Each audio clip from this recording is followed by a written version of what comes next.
5 ou 6%. Si vous faites ça dans les modèles très stylisés où il y a des coûts des politiques climatiques, ça conduit à préconiser des politiques très molles. Alors, ce qu'a fait Nixter, qui a fait à la fois un calcul économique beaucoup plus détaillé que ce qu'il y a dans les modèles de Landor, qui sont extraordinairement agrégés, hein, c'est des... il a pris finalement, pour faire ses calculs finaux, qui disent que les politiques climatiques sont extraordinairement rentables, un taux d'actualisation de 1,4%, qu'il associe à un taux pur de préférence pour le présent faible, 0,1%,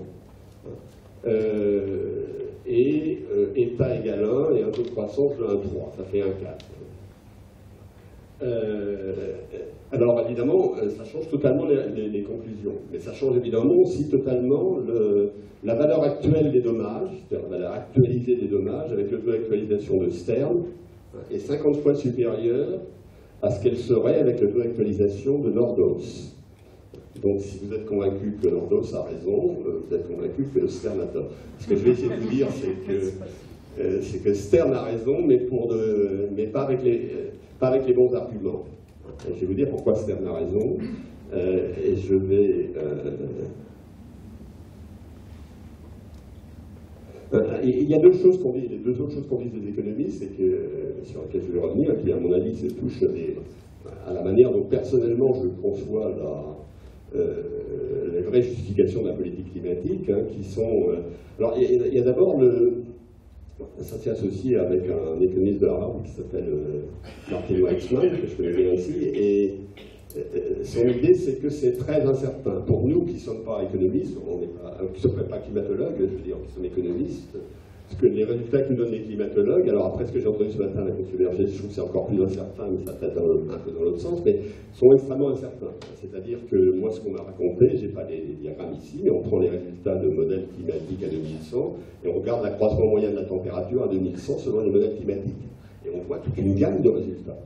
Alors si on calibre ça, là on a calibré, on a pris un scénario à 550 ppm, alors je ne sais pas si c'est ppm en CO2 équivalent ou en CO2, mais et en regardant les résultats des modèles climatiques, on conclut que la probabilité, enfin on cale en disant que la probabilité que la température moyenne augmente de plus de 3 degrés est égale à 1,5.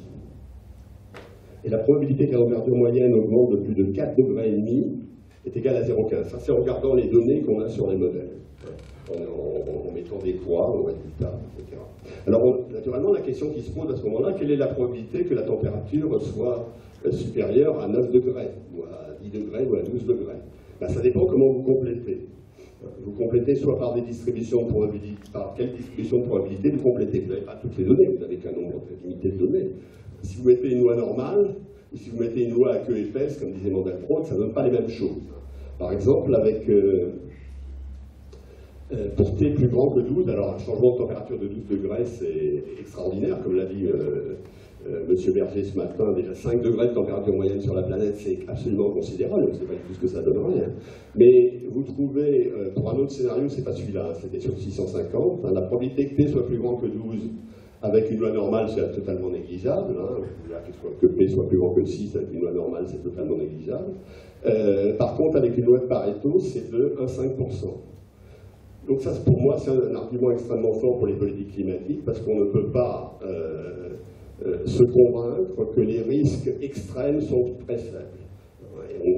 D'une certaine manière, on joue à la roulette russe, peut-être avec des petites probabilités, le sort de cette planète.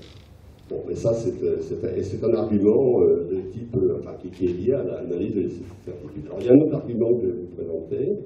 Je vais un petit peu vite, et je ne suis peut-être pas suffisamment convaincant. Hein. L'autre argument, c'est que les actualisations s'appliquent aux biens privés.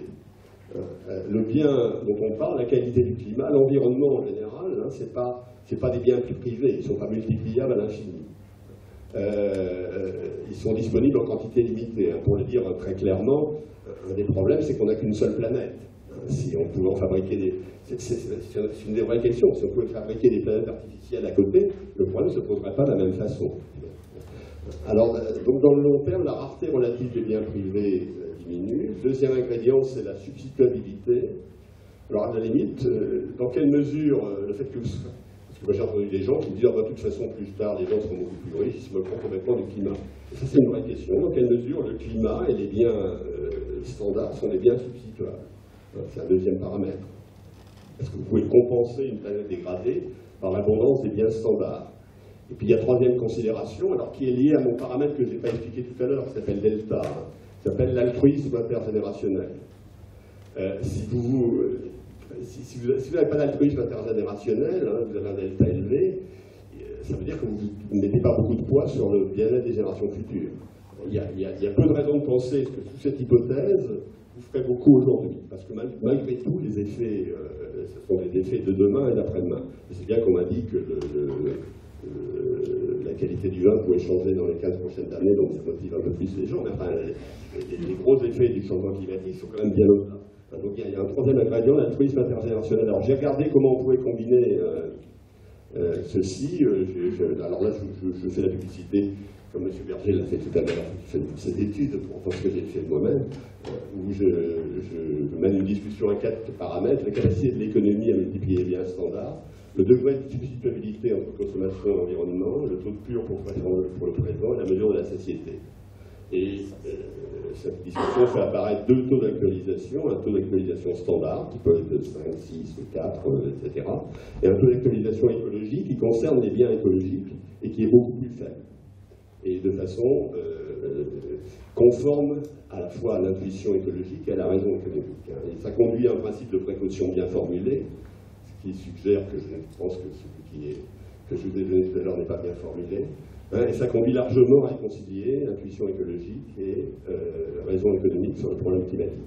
Mais ça conduit à le faire que si vous avez des considérations éthiques. Moi, je ne pense pas que si vous vous moquez de ce qui se passe sur cette planète dans 30 ans, je ne pense pas que vous puissiez plaider fortement pour des politiques climatiques vigoureuses. Mais c'est peut-être une opinion.